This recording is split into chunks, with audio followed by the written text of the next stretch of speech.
Hello, I'm glad you're here.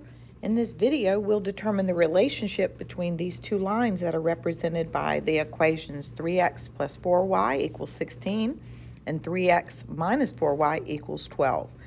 If they're parallel, they would have the same slope. If they were perpendicular, they would have opposite reciprocal slopes.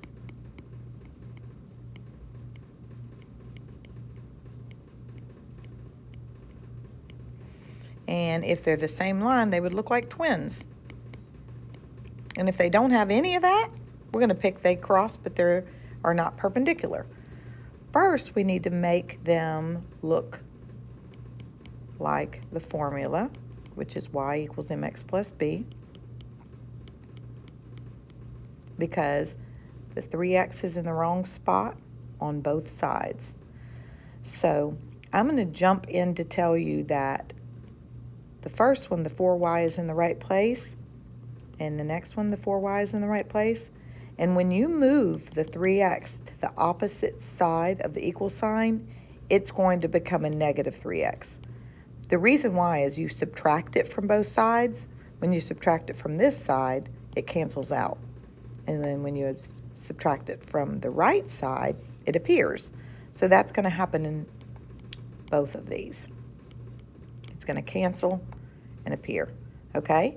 And then the 16 just needed to be scooted over, and the 12 just needed to be scooted over because it just needed to make room for the 3x to go right there on each one, okay?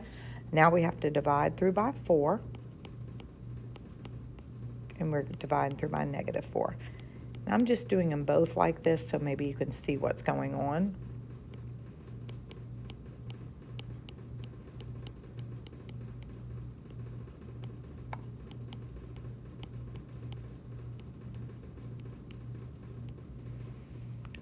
So they don't have the same slope. They don't have opposite reciprocals because it would have had to flip like that and be positive. And they're not identical twins. So we're going to pick they cross but are not perpendicular. Thank you for watching. Like and subscribe. Tell all your friends.